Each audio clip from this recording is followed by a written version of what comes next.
What's up, everybody? Welcome back to another episode of We Burn Blue. Sharon, how's it going? It's been, what, a month since we recorded last?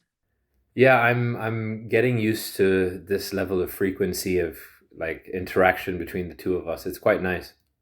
Yeah, right. Just peppers of voice notes in between about games and then a monthly podcast recording. Great, as long as it works, right?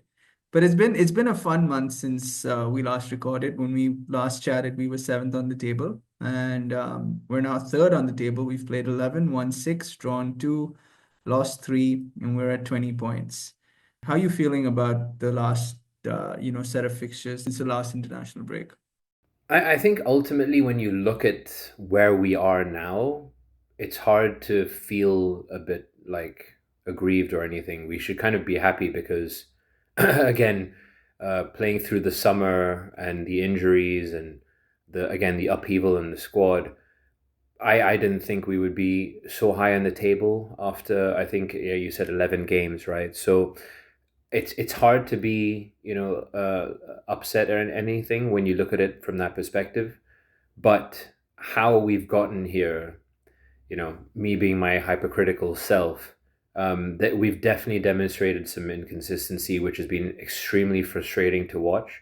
One thing I will say though is it's hard to remember a boring Chelsea game. You know what I mean? There's always incident. And I remember we were both saying this at the start of the season, which is at least touchwood, Chelsea will be entertaining to watch even if we lose. You know, we might come out in the first half of games here or there where maybe the setup isn't quite right, but then Maresca either gets it really right or really wrong halfway through the half or second half. So yeah. Yeah, you're right. It's been very entertaining, and I think inconsistency is a key word that has been doing the rounds when it comes to Chelsea. We have, like you said, managed to get results. Some of them have not been ideal. Like you think about the Carabao draw or losing to Sunderland. Those are matches we likely should have, you know, won in all likelihood. But I mean, if you look at the balance of things, we are a point better than we were last season after 11 games. So there is that improvement. We're third on the table, outperforming our XG. We're at par with our XG again, so defense is pretty much square.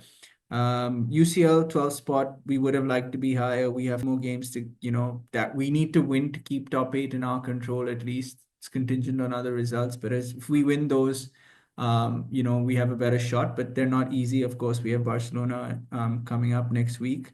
And in the Carabao Cup, we're through to the next round. So all in all, yeah, it while the results seem to have swung our way, inconsistency has been very key. And I think that's something we really wanted to address. We had talked about, a Chaloba rant, and I think that'll be a huge part of this inconsistency conversation. So to kick us off, right? Like there's been a lot of interesting stats over this international break, a lot of interesting perspectives from the likes of the Athletic and BBC, and when it comes to like generally like tactics and how the Premier League's been. So one stat that was really crazy, right?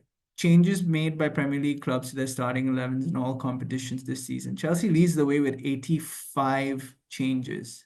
That's 11 Premier League games and give or take another six games. So in about 16, 17 games, 85 changes. I think that's probably the starting point of where the inconsistency comes in, right?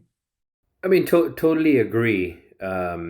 Just before I carry on with that, it's just worth reminding people that last season, I think we started off pretty well, right, under Maresca.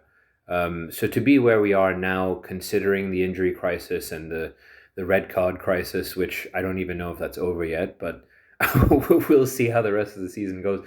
But yeah, it's worth just, appreciating the fact that actually, after 11 games, 20 points, not a bad haul.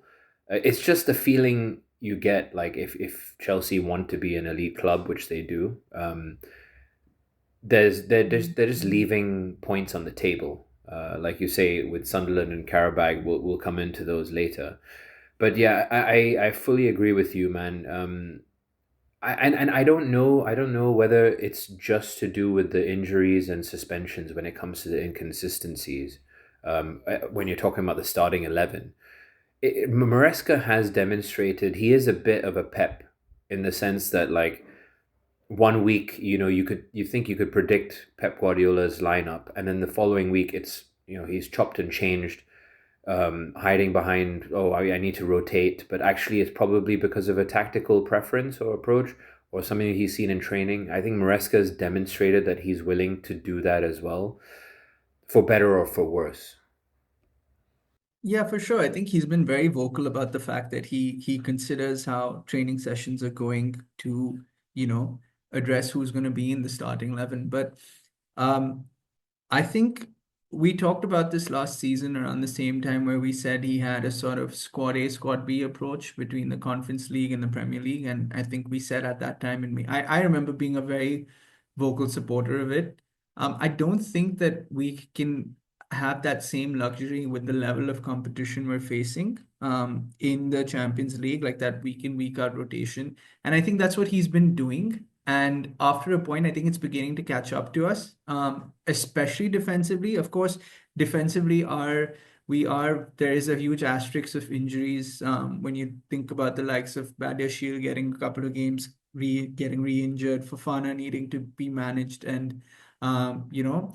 But you think about like a Josh Achimpong when he's had a solid performance, you expect him to start the next game. He's not in it, right? So I think, yeah, like defensively is probably where a lot of our focus will lie because the rest of the field, you kind of can understand why he's made certain decisions. You have Enzo and Caicedo who are running themselves ragged, and every chance for rest that they can get should be taken personally. But if we look at defense, right, and like I said, a lot of our focus is going to be here. We have conceded 11 goals. Our expected goals conceded is about 9.99. So we're right about there. But interestingly, in the top six in the Premier League, we're top for goals conceded. And if you look at our last 10 games, right, I pulled up some data here. In our last 10 games, we have started the same defensive like pairing on four occasions.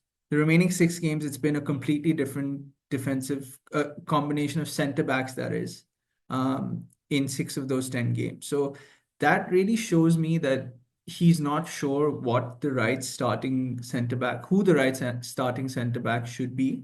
And of course, you throw in red cards and injuries, it makes it even harder. But I think that really feeds in because again, like I said, a lot of interesting data, right? We have made the most errors leading to goal across all competitions, and the most errors, second on errors leading to shots in all competitions, right?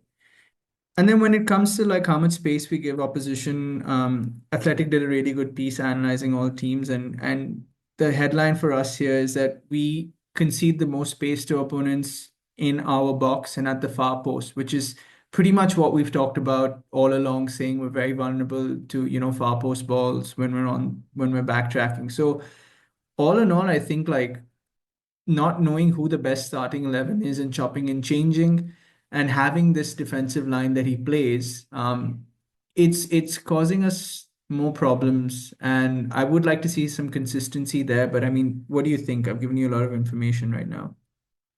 I'm not necessarily agreeing with you that he has chopped and changed the center back pairing in experimentation. I'm of the opinion that his hand has been forced multiple times. I mean, if you're looking at the Liverpool game as well, where both our starting centre backs had to go off, right? These are things that he doesn't really have a choice. So I'm not really. Whilst I do agree with you that you really need a solid centre back pairing to at least have defensive consistency. Although we found that also if you have Colwill in the back line, he will also give you some attacking consistency and consistency in your build up as well. Um, you do need a solid centre back, consistent centre back pairing for your defense, not to be conceding so much. Obviously, the chemistry really matters when you're talking about a chemistry center back pairing. But I just think, yeah, he has not really had the opportunity to kind of build a partnership, right? And it begs the question, right? So Colwill aside, I'm not sure about Badia Shield's injury, but Colwill aside, which two are you starting, or which two do you prioritize to build a partnership with? It's probably Fofana and Chaloba.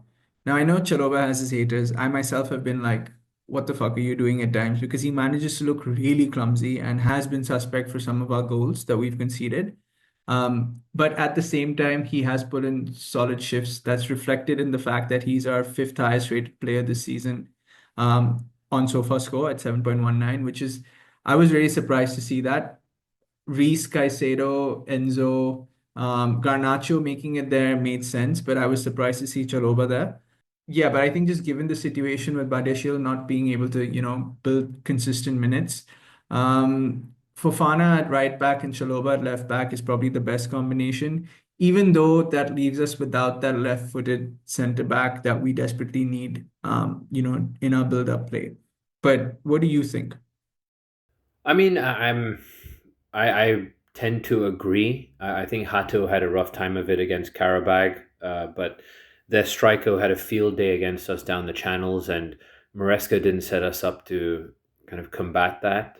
Um, so yeah, there goes your only other kind of left-footed option, unless you play Cucurella at centre back, but then you'll just be losing his kind of output, I should say, further up the pitch.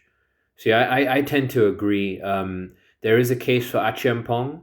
For me, if Fofana is fit, he walks in ahead of Achiampong, but Achiampong is a rotation option. I'm really like I'm quite disappointed with how Tosin is turning out this season. I mean, forget about Badia Shield. I have no expectations for that guy to play ever again for us. So yeah, I just wanted to say in general though, right? Like there's always this thing that people say that, oh, don't make any assessments too early in the season. It's usually about at this stage 10 or 11 games played in the season where you can kind of see where teams are going to end up. Normally the table doesn't change too much from this point out. um, but you've got to think that with the players that we have, still to come back and gain their fitness. I mean, just Cole Palmer alone, right? Surely that helps us at least going forward. I mean, like if you're looking at our, Delap still needs to kind of build fitness and chemistry with the rest of the team. We're still kind of waiting for Maresca to potentially start Estevao. You know, there's still a few things that need to change, especially going forward. But I guess, as I say, at the back as well, that should see us in better stead. But hey, man, if we end up third, right where we are now, I think we're taking that at the end of the season, right? Yeah, for sure. But I think this season is sort of breaking that norm because it feels like you lose one game and you could end up in like the bottom half of the table. It's so close and so volatile right now.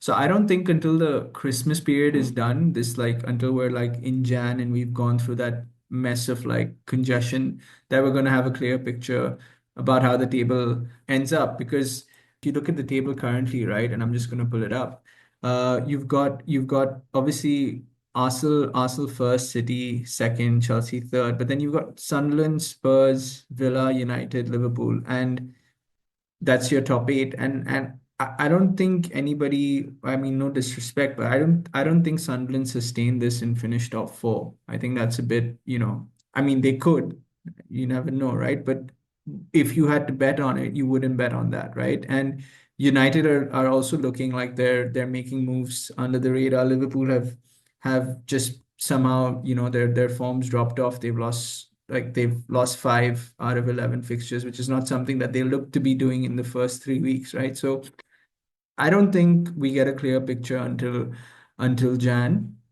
Definitely, when you look at the fact that we have Palmer still to come back, you would fancy our odds, and it's a good time for him to be coming back. I mean, there was hope, I think, that he'd be able to play versus Barcelona. There hasn't been any news that I've seen so far yet. And if he can play versus Barcelona and he's fine to play and continues to play into the weekend, that's Barcelona and Arsenal that are two big games, right? That are coming up. So. I mean, yeah, if we are able to sustain this and despite the inconsistencies, hang on to, a top three finish, we'd be pretty happy, I think. Yeah, exactly. But the key question is, can we sustain it?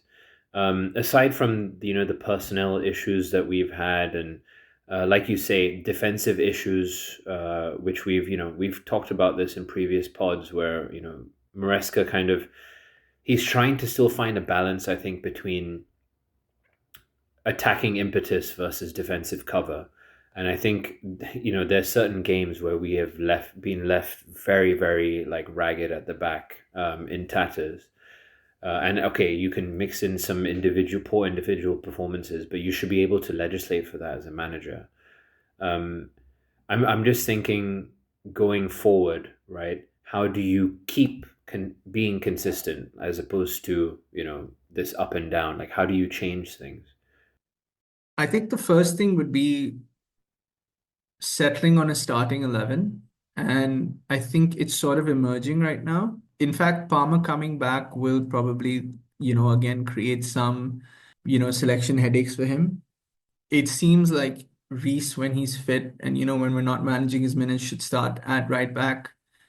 We just said Fofana and Chaloba starting in centre back, and Cucurella. I mean, you cannot do with him anywhere else on the pitch. He's just owning the left back position right now. Sanchez is still in goal, and then Caicedo is making a case to be, of course, our best player, but he could easily be best in the world. Enzo, of course, is really like you're seeing his maturity. So those two are like for sure in your midfield. And then it's ahead where things get a little interesting, right? Because Pedro Neto, despite being our starting right winger, he's looked a little wasteful this season. He's looked a little bit like he's running ragged and he's not, he's just running. Like he's all over, but it's not that it always has, like a clear target. You have Garnacho on the left wing, who I think is slowly coming into his own, like, and he's beginning to own it. And you have João Pedro, I think, who plays behind the lap. That should be how it's happening, week in, week out, if there's no injury. So that seems to be a settled 11 with where we are right now. But like I said, you have people knocking on the door, man. Estevao is looking solid. Cole Palmer comes back. Gittins is having good appearances. I mean, that goal versus Wolves was a banger, you know. So it's a good place to be. It's just what do you do? How do you keep everyone happy, right? But I mean, even so, like I think tactically, I don't know, would you change anything with the way Maresca approaches games, his build-up play and everything? Would you do anything differently? I think the answer should always be yes, considering we're talking about consistent inconsistency, right? Um, the things I would change are obviously maybe some of the personnel you've talked about, and I think he's landing on a more balanced 11, which is why we're seeing some weird lineups like James and Gusto in the same starting 11, because actually it creates that balance in midfield, but also at right back. And it gets players in the right roles where their skills can be used. And overall, I would say in that last couple of games, again, very small sample size. It's great that club football is coming back this weekend. Thank God, because then we'll see whether these are intentional things or whether these are just kind of tactics or strategies that the players have kind of figured out to use themselves. But I was quite impressed with our last two games because when Tottenham kind of pushed up against us, of course, it makes things easier for us, with our style of play, right? The worry is always when teams sit back. You look at the Wolves game, right? And I kept thinking to myself in previous games, we're not seeing enough wide combinations. And, when you're denied space in the middle, don't try to force it down the middle all the time. You actually do need to work it wide. And if you keep telling the winger do the same thing, just cut back in. And if you've got no pass to play, just go back. That's what used to happen. But against Wolves, we actually saw like He not only did he give Enzo Fernandez license to push forward and Cucurella on the left, he also still had Gusto on the right pushing forward. And then you have somebody like a Reece James who's supporting on the right, but between him and Gusto, they sort out the rest defense, on that side. Similarly with Cucurella, he probably lets Enzo Fernandez influence things more. And you see as a result, like, okay, your play, it's a different style of play, it's a different tactic, or approach to the game. You're overloading the wide areas, which is where you have the most space, which means you're giving really good players time on the ball, and you're creating wide overall overloads on the other side as a result. So it's a different approach. I like what I'm seeing. So if to answer your question, if this was his intention, then I wouldn't actually change too much in terms of our build up, because I think he's also finding a good balance of times where we need to be a bit more direct with our passing, and times where, okay, we do need to slow it down, manage the game, or be a little bit more methodical, right? It's just in defense. And I think he's getting very close to figuring it out as well. Look, if Tosin doesn't want to like actually realize his top speed, what can you do, right? As a manager, Toast is supposed to be fast. That's what we were hearing in the summer when we got him, right? But that's why I'm done with Toasted, man. He's too lethargic, um, and like when you're talking about rest defense, where we're looking at this balance of, okay, you've got Caicedo sitting in the middle, right? The two center backs either side of him, depending on their position on the pitch, and then you've got two very mobile fullbacks. But on the left hand side, Cucurella knows he has probably a bit more defensive responsibility, whereas James and Gusto, he's trying to bomb forward as much as possible. He doesn't want to get involved in midfield, and neither should he. And then you have James coming up from behind him, but we're allowing James also to kind of push forward to the edge of the opponent's box where his crossing ability can be used. It's really good. It just, then it's like you say, consistency in 11 should lead to players now understanding each other, right, on a week to week basis. And then they're saying, okay, fine, I see in the back of my head Cucurella's already made a run, so on the right hand side I need to drop. So left center back, whether that's Chaloba, whoever, Achempong, they're exposed on the left side, right? So I actually wouldn't change too much. It's just maybe just trying to find that balance in the rest defense. Okay, fair. I think you did make a point though about like us looking a little more direct. That is definitely the case. I also think that, like you mentioned, Wolves is a low block, and we did look like we were struggling a bit in the first half. I know you said when we were texting after the game that it wasn't as bad as, the fact that we were booed off the pitch after the first half. But definitely, like you could see that he had worked on something different versus a low block, because in the second half we came out and we were like all over them. But that said, like this was again something interesting that came out over this international break, right? There was a graph that showed direct speed upfield and directness towards goal. And we ranked in the lower quadrant of that graph where we were like slow build up and low directness towards goal. And I just feel like that's something that I would like to see change slightly, because we do have the personnel who can attack the ball. And I think, and who can attack the goal, right? And I think that's something that Estevao's done very well. Like when he's come on in his camp, as an impact sub, he has been really direct, and that's caused problems. Now you could argue that he's coming on in the second half versus a tired defense and all of that, and that all that may be true, but there is something to say that there is reward in going more direct towards goal. And I feel like from my perspective, I would like to see that change.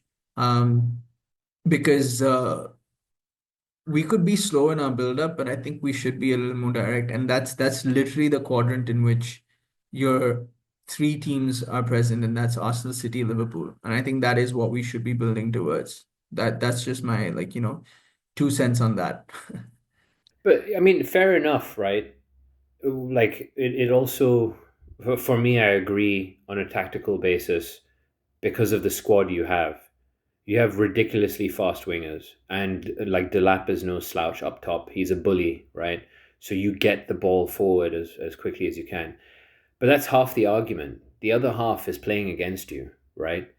This is something I've been meaning to talk about, right? When it comes to inconsistencies, we've mentioned, the chopping and changing from Maresca, especially at the back, and I've kind of mentioned that. Look, I feel for the guy because he's been forced to do that at times with the injuries, suspensions, whatever it is. But one thing we don't acknowledge is our opponent's setup, right? Because like we've been saying this for the last 2 seasons, even if you look at Pochettino, even before that, Chelsea will struggle against a low block, and we will face a low block most of the time. It's a perpetual thing, right? We struggle against a low block, which incentivizes teams to come to Stamford Bridge, set up in a low block, and hit us on the counter.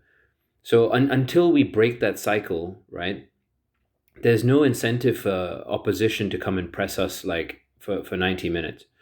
I'm thinking about like again Sunderland game. They sat off brilliantly. Wolves tried the same thing. It didn't work out. And you think to the Karabag game. They did try to press us, and when we broke through their press, we looked really threatening, and we go 1-0 up. But we don't make the most of those situations where we go 1-0 up. We tend to also try to slow the tempo down even at 1-0. When, at that point in time, Karabag is fully incentivized to come out and press us and try and win the ball back and, be direct, put us on the back foot.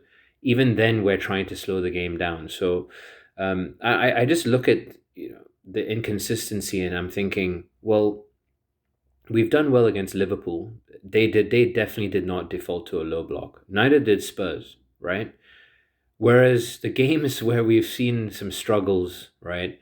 Um, and struggles with an asterisk because it's actually I've watched the highlights back, and we do create a lot of chances. Our finishing has been subpar. We really, I mean, with Wolves especially, we should have been 2-0 up at half time.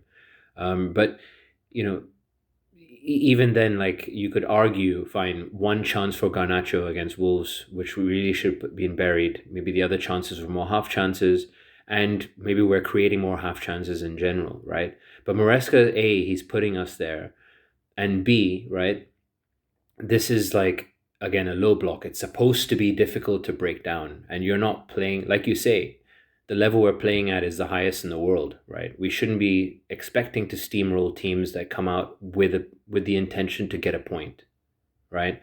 So I look at our inconsistency and I'm thinking, yeah, the teams who come to defend, right, really organized, like very very well structured, great communicators, just very very solid defenders in the team, they tend to get more out of us, right?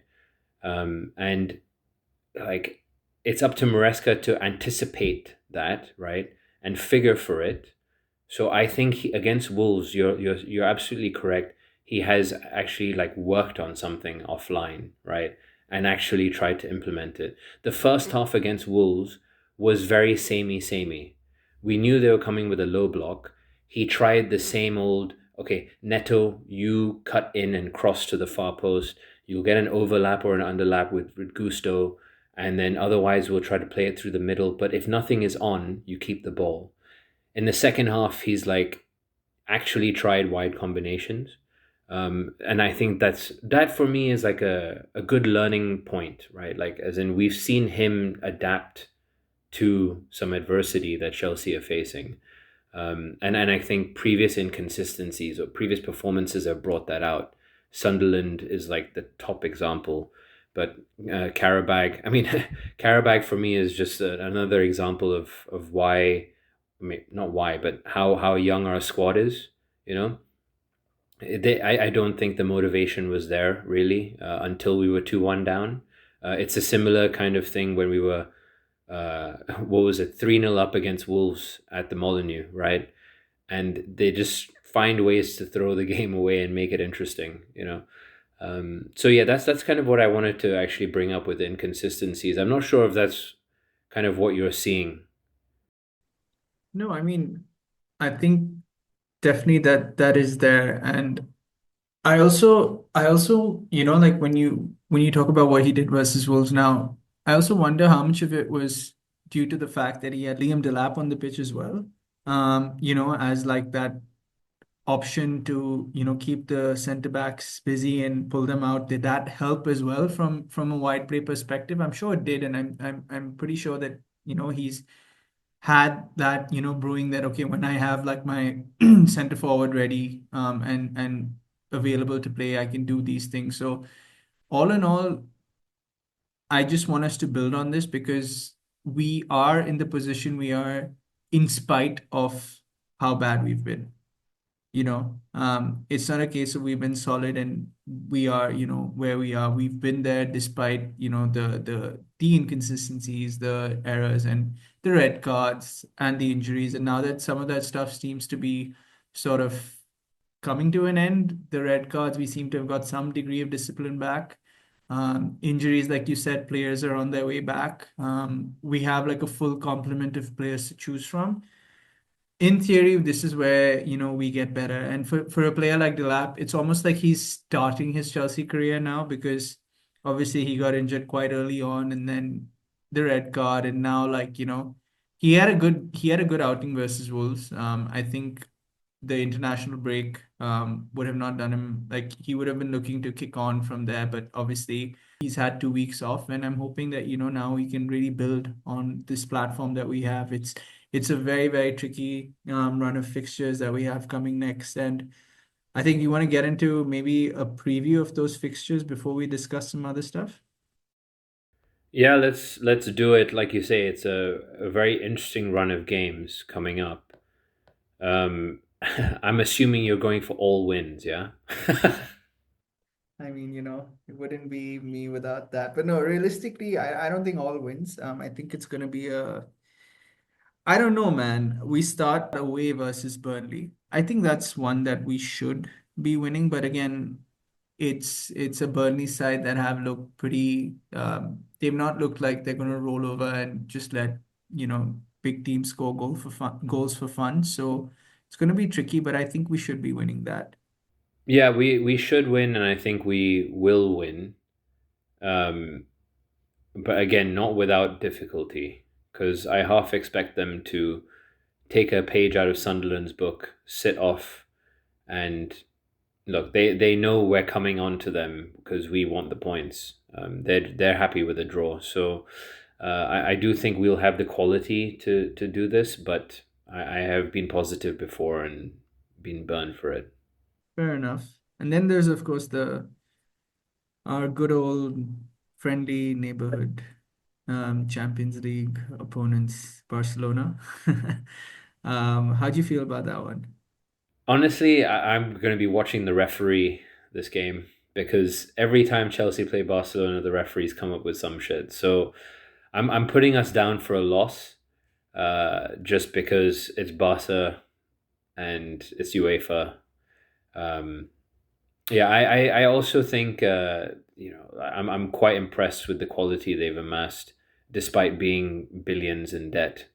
So, but it just goes to show that, if Barcelona can do it, that means Chelsea could probably get away with that stuff as well, right?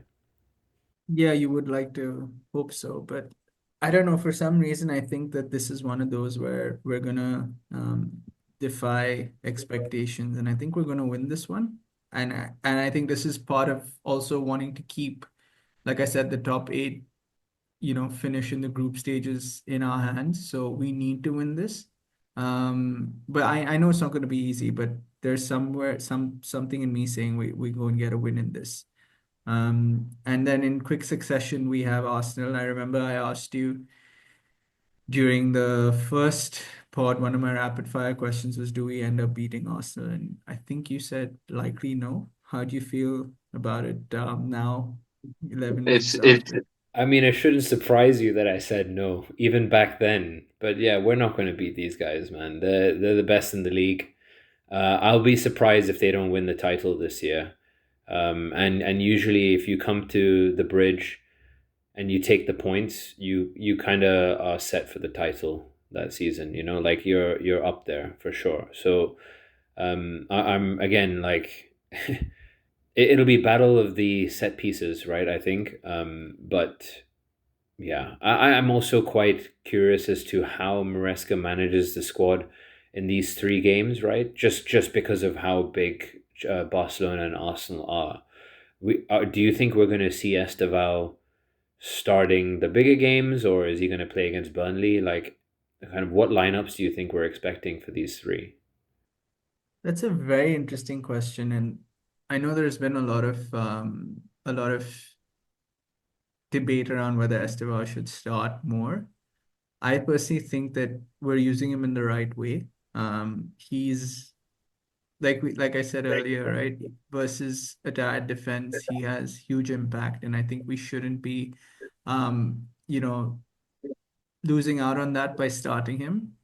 That said, in this run of fixture, you're very correct. It is a very tricky run of games. Just the fact that we have Barcelona and Arsenal back to back, and I think if he had to balance it out, he's probably going to play the second choice, or he's not his full strength, like starting 11 versus Burnley for sure. And then I think Chelsea, Barcelona, Barcelona and Arsenal, both games, he goes out with the strongest 11 that he can field.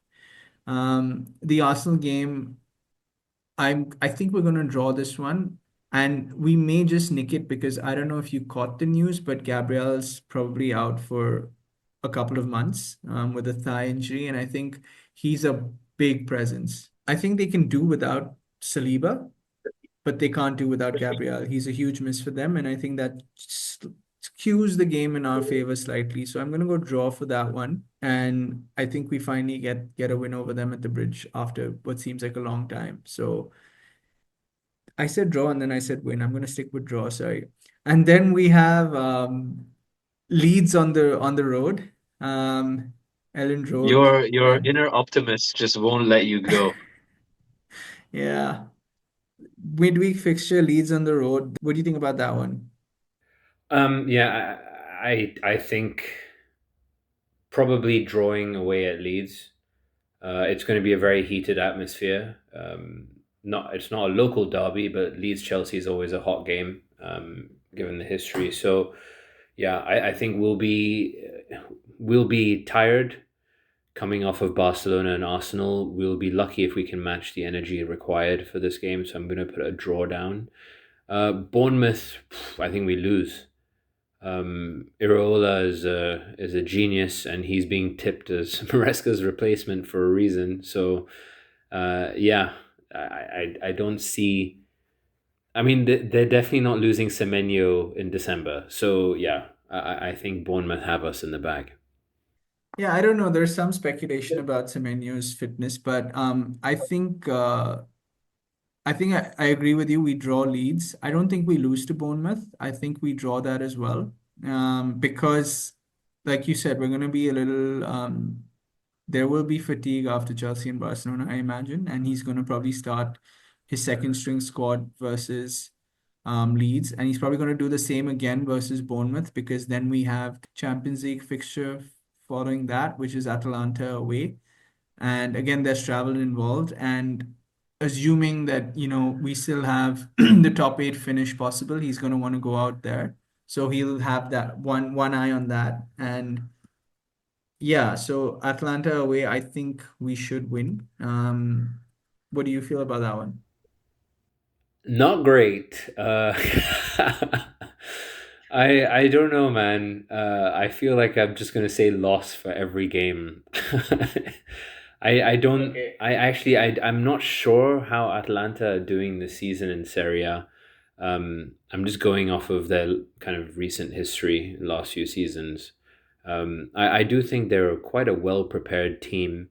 I'm not sure if they're still using an extremely tight man marking system. Um, you know, but basically, like with the two Champions League games, right? It's interesting tactical battles because you have Barcelona who have a notoriously ridiculously high line, and there's enough evidence out there for Maresca to learn how to bypass it or play through it, whatever it may be, right? Similarly for Atalanta, again, they have quite strong, evident tactical principles. we should actually earmark these games as like tests of Maresca's learning, right? Because it's not every game that you get to so easily predict how the opponent's going to set up. May Arsenal could show up to the bridge and press us to shit because they can, but similarly they could drop back, they could drop into a low block and say come and beat us. Um, so I mean, I was expecting a similar sort of thing against Spurs, where actually, even though they were at home, I was expecting Thomas Frank to set them up in like a mid to low block and just invite Chelsea on. It didn't. He actually allowed them to press more than I thought, but it's very rare that you come up against teams like a Barcelona who, like, their identity under Flick, right? And Atalanta, I think they're still under Gasperini, if I'm not mistaken. So yeah, like I say, interesting tests for Maresca as a tactical manager. Because yeah, there will be opportunities for him to clear opportunities for him to kind of try and break tactical systems that the opponent set up. Yeah, fair enough. For what it's worth, Atlanta are 13th in the Serie A table, as of the time of recording. Still So, gonna beat us though. okay, so then do I put you down for losses versus Everton at home and then Newcastle away? We're going to draw against Everton at the bridge, and then we're going to lose to Newcastle away. I mean, St. James's Park, like, don't even, but Everton, yeah, maybe I can see some dispute coming from your side. But I'm just here making sure I collect points. Hmm. I think I'm gonna go win versus Everton and draw versus Newcastle. Just because there is some. But you know what? Actually, I should put us down for one loss because I don't want to be on that, oh, we're completely unbeaten and nothing happens. So maybe I change Newcastle to a loss because it's away on the road. There is one universe out there, Prashant, where your optimism carries Chelsea to the invincible season and they win every single title they play for. So Soon may it come in this. Yeah, but okay, so now that those are out of the way, we have a look at the next month in terms of what we think. There is some other stuff to discuss. What did you make of the front of shirt rumor of Oracle coming on for a season till the end of the season? I mean, I I couldn't look past the ticker. Oracle's pretty much tanked in the last month. That's not great. So I'm not really sure whether they have the money for a sponsorship or not. I'm trying to like understand what we get out of it, um, beyond like a smaller paycheck apparently than what we have been holding out for. In a previous pod, I did say that, look, we need to put someone on the front of shirt so that we actually get some revenue from it, right? But until we see the numbers for this, it seems to be a very, very short term deal till the end of the season. We're already in November now. And this season is not running into June, right? With a Club World Cup or anything like that. So, yeah, I'm trying to understand the thought process. If it is like, okay, fine, we get an extra 20-30 million in the bank and then we start again, great. But I don't think that's the case. I don't know the specifics of the deal. I know that there was some talk of some business interests with Clear Lake, which is what is spurring this on. But at the same time, I do know it's not a sure shot deal. Yes, they are gonna be the eventual deal is gonna be lower than what we've been holding out for. And I mean, just from a what you said, right? Like we should have someone on the front of shirt because it's a revenue opportunity that we keep missing out on. These short-term deals are just not making sense. It's time to lock somebody in. And I think it's also like Iqbali, one of the things he said during the takeover was Chelsea are a club that weren't run properly from a commercial perspective. And I mean it's what 3 seasons and they've not been able to lock down a front of shirt sponsor. It's beginning to look like pretty bad for him. So I mean, I just think that whatever happens, they should lock it in for this season, and the sooner the better, because that obviously is going to impact the value of the deal, and then they should definitely lock down something long term. Um, Regardless, I mean, they could lock down Oracle and agree something there and have someone. announced by March, and I take it, but it's just it's revenue we're missing out on. And there are implications that I know I don't feel, and I don't think you have because you haven't been to the bridge in a while, but there are implications in terms of the costs that are rising in other areas, like when it comes to ticketing and merch, that you wouldn't be looking to do if you had that money coming in from your front of shirt, right? So they're making other opportunities for revenue and shortchanging fans in the bargain, which is never a good thing, for ownership to be doing. So I just hope it happens sooner. Yeah, but dude, you don't know me. I could have gone to London, seen a game, and come back. I mean, if you had gone to a game and you hadn't mentioned it on this pod, like we would not be doing this pod. Like it would. Yo, we're famous podcasters, man. I have to keep everything on the DL. I don't want people kind of stream sniping me while I'm at the bridge, you know? Okay, fair, whatever, man. I'm gonna let you have that one. Anyway, I'm fully on board with what you say. I guess the counter argument here is like, okay, fine. Oracle pays us whatever they want. Maybe Clear Lake gets something out of it behind the scenes as well. I think it's Oracle pushing their software onto Clear Lake. This is what the understanding I have. Um, then it goes beyond Chelsea, right? As long as Chelsea gets something from it, that's the counter argument, which is like, fine, maybe that's 10M this year that we wouldn't have had otherwise. But then I'm pretty sure we have said no to deals this season or in the off season, right? That were larger than what Oracle are going to give us now, right? So it's questionable. It's reeks of short term thinking, right?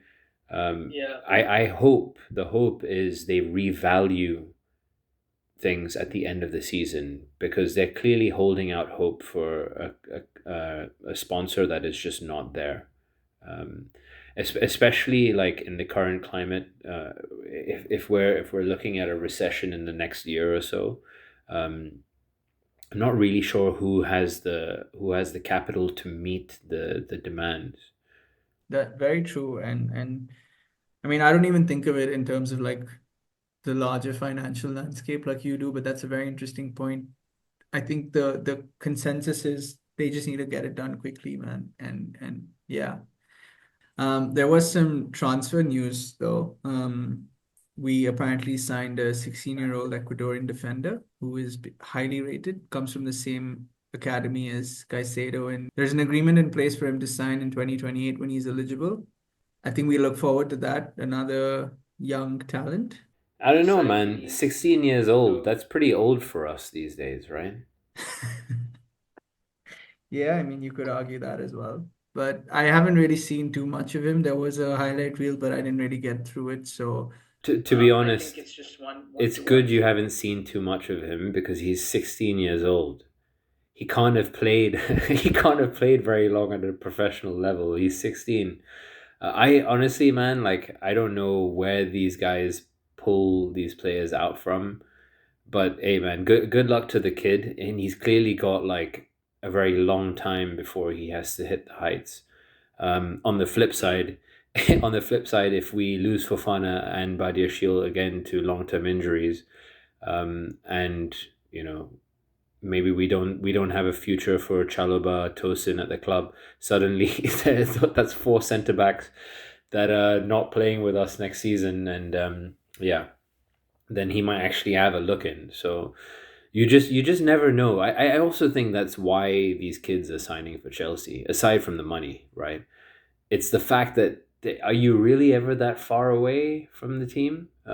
Again, I like to take that as a positive, right? It's not like Maresca has experienced options to choose from, right? Except for Sterling and Disasi, who will come on to next. But I mean, there are just a lot of youngsters, right? So, even though, right, like everybody's young, at least everybody's getting their opportunity now, right? And it goes back to what we were saying about Esteval earlier. Um, it's more about how you manage everybody's minutes at this stage, but you now know this is the crunch period, November to December, where everyone should get game time, barring the injured and the suspended. yeah, for sure. And you mentioned Disasi there. There was a lot of like buzz around whether he'll be reintegrated because he was training with the first team. I don't know if he's actually going to be, I don't think he's going to feature for the first team at any point. I think it's just from what I gather, he's not made too much of a fuss. He played a game with the under 21s, and from I think he's being just the model professional. So they said, okay, we need men with the first team, and brought him into training, and could also be a little bit of pressure from the PFA. There was some noise about them investigating how we're treating Sterling and Disasi some couple of weeks ago. So maybe it's that, but yeah, I don't see him breaking in at this point. Do you? Yeah, so just on that, right? I believe the FA or the PFA, I think it's the Players Association, but it could just be the Football Association as well. They're keeping tabs on players like Disasi and Sterling. Apparently, they're not the only cases in the Premier League, but they're definitely the most high profile and highest paid. They have to make sure they're still, being trained in facilities that are kept up to standards, and they're not being mistreated in any way. So actually, you know what, fair enough, because Chelsea as a club should be a little bit ashamed that we're in this situation with two like highly paid professionals. I think it's great news that Disasi is being welcomed back in, because like there should always be that route back to redemption. I don't actually think he did that much wrong to be out in the cold like the way he has been.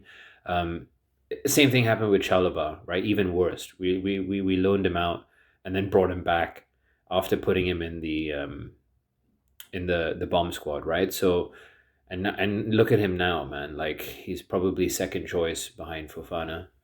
So yeah, I think it's great news that we're demonstrating that okay, somebody can actually make it back in with the right temperament and with the right injury crisis as well. So you know, it's it. I would be very surprised if he actually gets minutes. I would also be a bit pissed off if he got minutes ahead of somebody like a Josh Achimpong.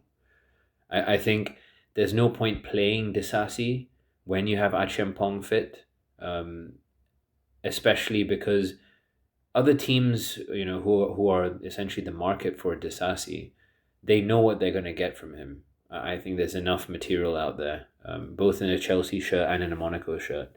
So there's no, I don't really believe in this whole like putting him in the shop window mentality. It's just more about the fact that okay, it sounds better to the market that okay, at least he's training with the first team now. Maybe there's less questions about his fitness.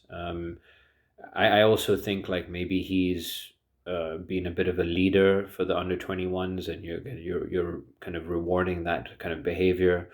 Um, yeah, I see this as pure upside because his professionalism outweighs any sort of um, like poor temperament there may be behind the scenes that we don't know about. So yeah, I see it as a positive.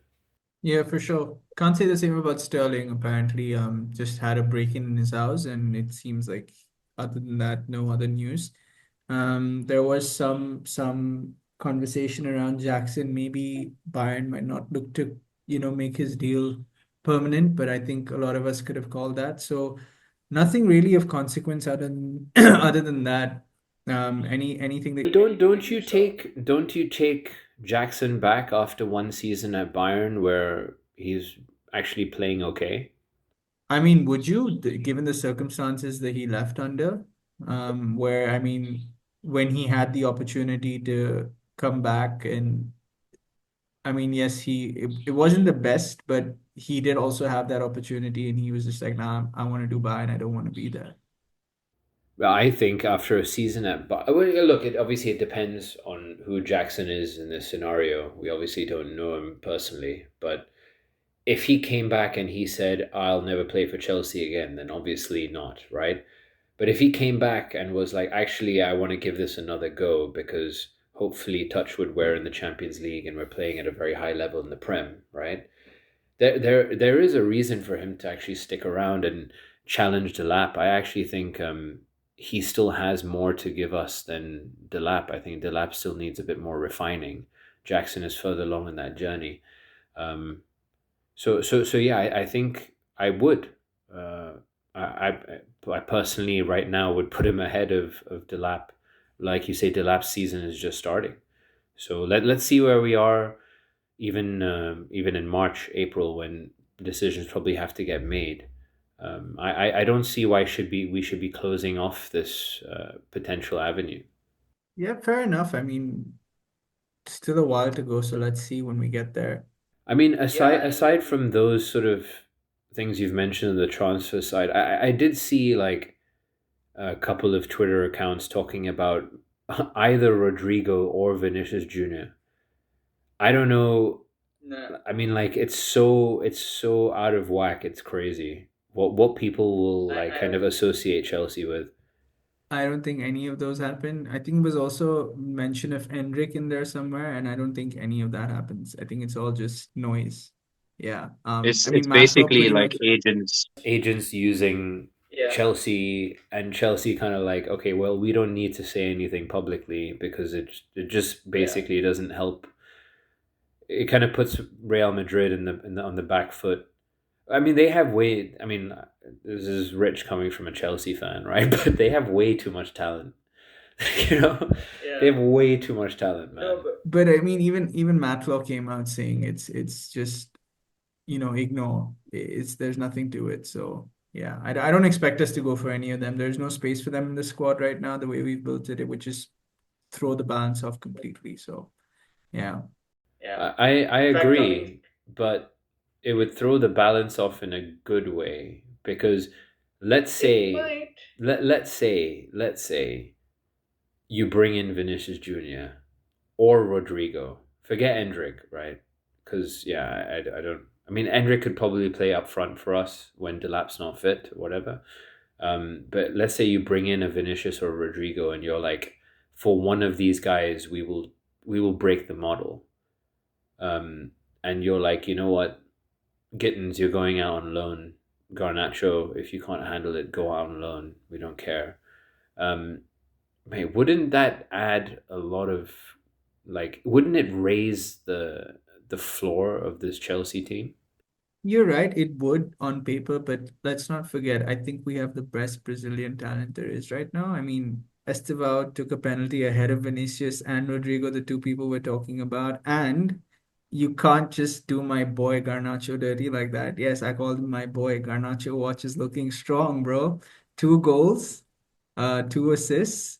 He's looking good, man. So I don't see this. I don't think we need these guys. I mean, yes, they would lift the quality. They're insane players. Don't get me wrong, but there's too much chopping and changing that has to happen to accommodate the likes of a Vinicius or a Rodrigo. I mean, you have to be I realistic. think I think we need to calm the hype around Esteval, man. Like I know he's good and he has the potential, man, but he's not the best Brazilian attacker from these guys, No, I man. know. I kid when I say that, and I mean it was all in jest, but he is a solid player, and I think the reason I say let him not start is his role is good as a sub right now is because he has to acclimatize. He's going to want to play and he's definitely showing he has the chops, but I'd rather, ease him into it and continue the way we are and let him realize his full potential, right? So I think Vinicius and Rodrigo are just not going to happen. So I think we leave it at that. I really wish we had just gone for one of them in the summer, but I guess that it's all hindsight because Vinicius and Rodrigo would both have been perfectly happy at that time under Alonso. They didn't know how little or how, I guess, how structured their gameplay was going to be and how torrid it was going to be for them. But anyway, yeah, I figured it was a good question to ask because they are still on the younger side of 20, I believe. So I guess they kind of meet that criteria, and they obviously have huge. Well, maybe they're already at their potential, but yeah, huge pedigree. Um, and again, if you're talking about running the club from a commercial standpoint, yeah, they definitely sell jerseys, right? Yeah, fair point as well, but yeah, it's a pipe dream at this point, if you ask me. So, and speaking of pipe dreams, what's been happening with your FPL, man? Like you've been sort of AWOL on the We Burn Blue FPL, bro. I mean, it's our FPL, firstly, so feel free to log in and make some changes. Oh, you're the manager, bro. I'm doing enough fantasy Yeah, managing as zero. it is. Sometimes, if you want to develop consistency in the squad, you just let the 11 play week in, week out. So No changes needed. Fair, okay. But no kidding, at this point you probably have your five transfers all like banked. So it's an interesting time to, look at the In game. all honesty, right? I mean, obviously there's a part of me that doesn't really mind whether I make the transfers or not. But the other part of me was buying into this whole like, okay, wait 10 games before you make any drastic changes. Because I do think there is some credibility. I know what you said earlier also makes sense. It's been a highly volatile season with a lot of inconsistent teams. It's not just Chelsea, right?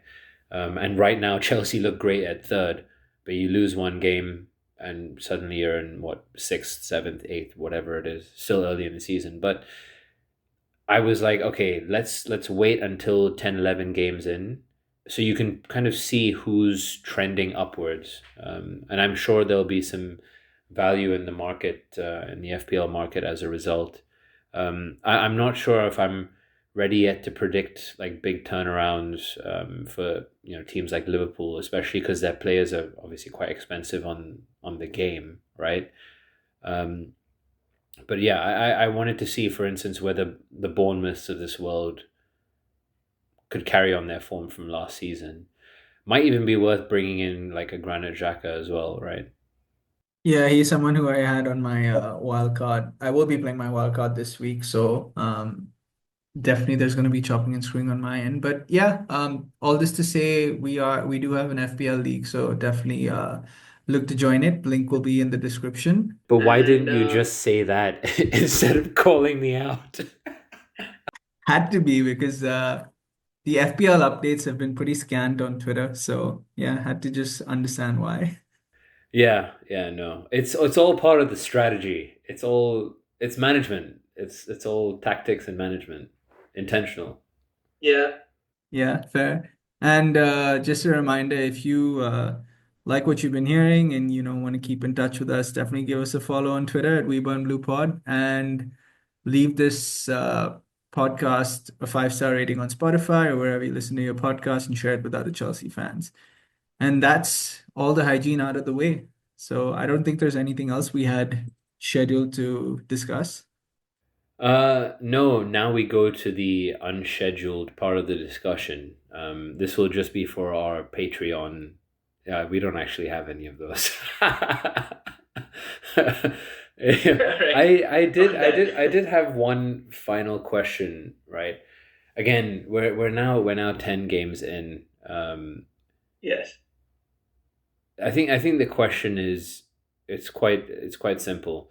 When is it that you hold Maresca like truly accountable for results? I mean, going back to the Abramovich era, he wouldn't wait that long. A manager comes in, they could be gone in like 4 months, right? So it's essentially under his like kind of leadership, we got used to managers being held accountable within the first half of their first season, right? Obviously, the new ownership have taken a different approach, right? But for yourself, right, have you already started attributing losses and wins and everything to Maresca? Like, I'm looking at the results like Karabag and Sunderland, as well as the wins against Tottenham and Liverpool. I don't want to shy away from those. So, yeah, it's a very simple question. Like, when is it that we as a fan base should really start to hold him and his team accountable? That's a good question. I think first off, this ownership were pretty vocal about the fact that that's not the approach they're going to have.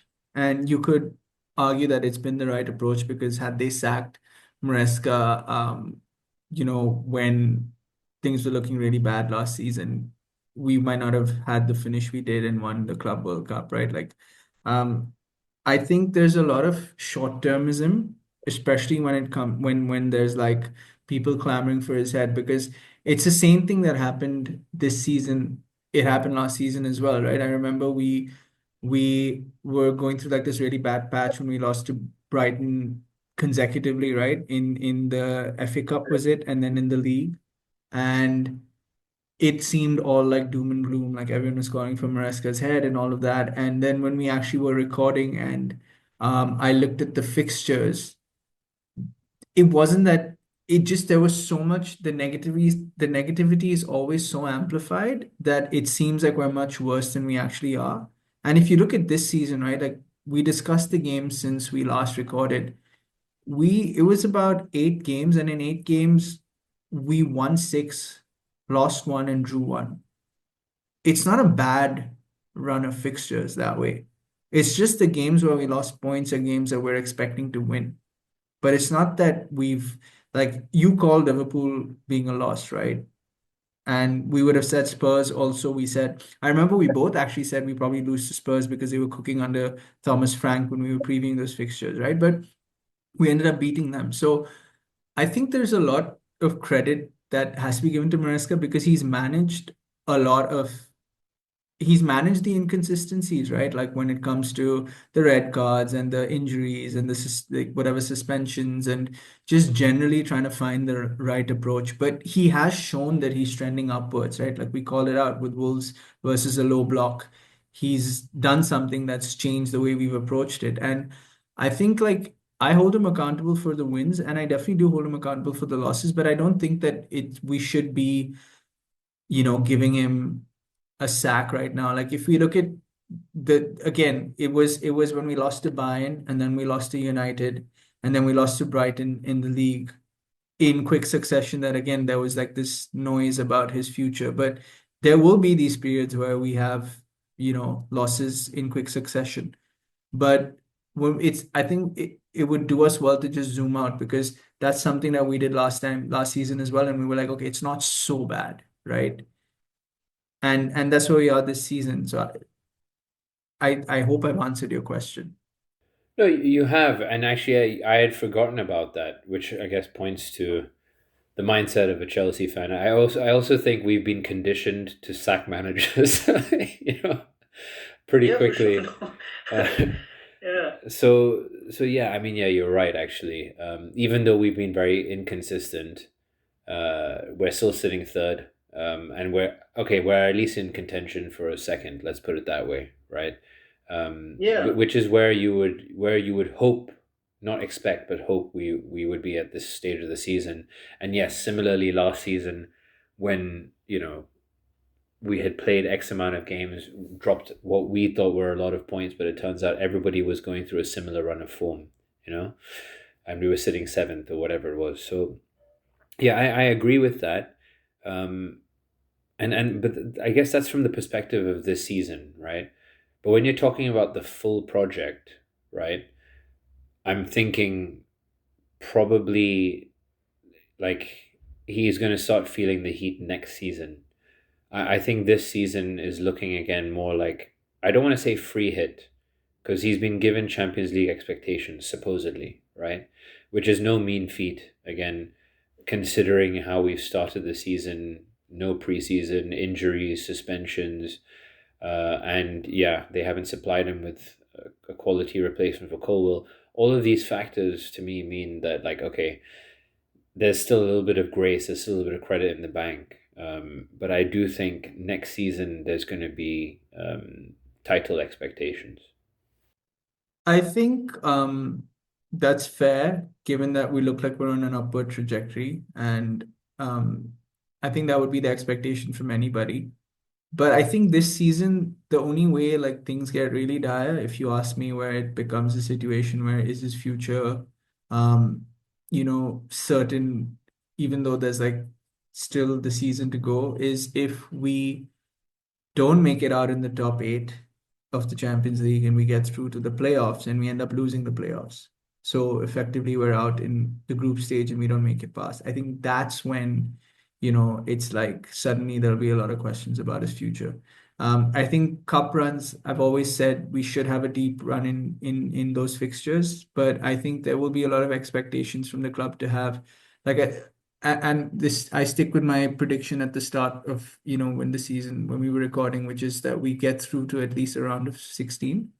I think that should happen and maybe through into quarterfinals. If that doesn't happen, then it's suddenly like, like despite the injuries, we have shown that we can play without a Cole Palmer and continue to score goals. So it's no excuse, right? So that's the only world in which I think his future is up for question this season. But you know, that's why the Karabag game in particular was so infuriating. I mean, I know in a previous podcast I was jokingly saying that, look, I really had zero expectation for us to drop points. I think it was against us. Was it Astana earlier on in the season? Paphos. Paphos, yeah.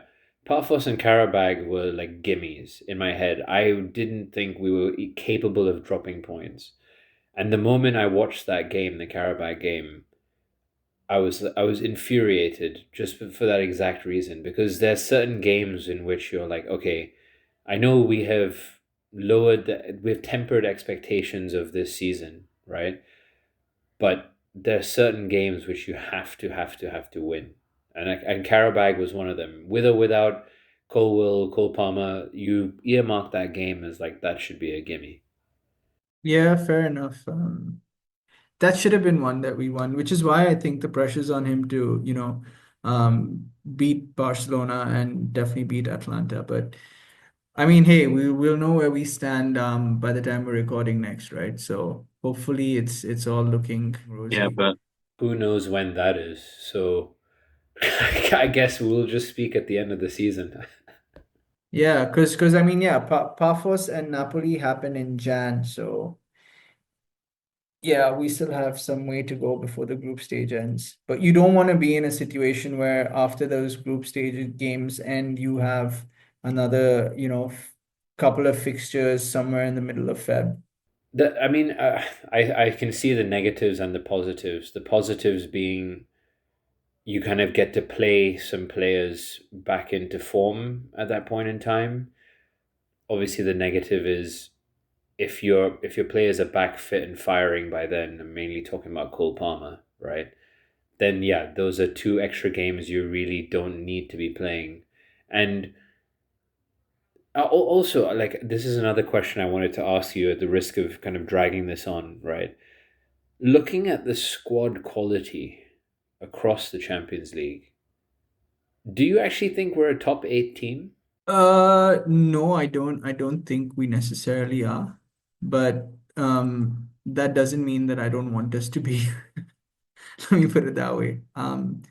I think if you're really looking at the Champions League and the sort of teams that are playing there, we're not necessarily in the top eight. I mean, we're sitting in 12th right now, and ahead of us are Bayern, Arsenal, Inter, City, PSG, Newcastle, Madrid, Liverpool, Galatasaray, Tottenham, Barcelona. I think every one of them except Galatasaray and Tottenham are probably, and maybe Newcastle, you could say, are probably better than us in terms of quality. So that puts us, if we were to remove three of those squads, we're sitting in ninth. So we're not necessarily top eight for sure. That's the way I look at it.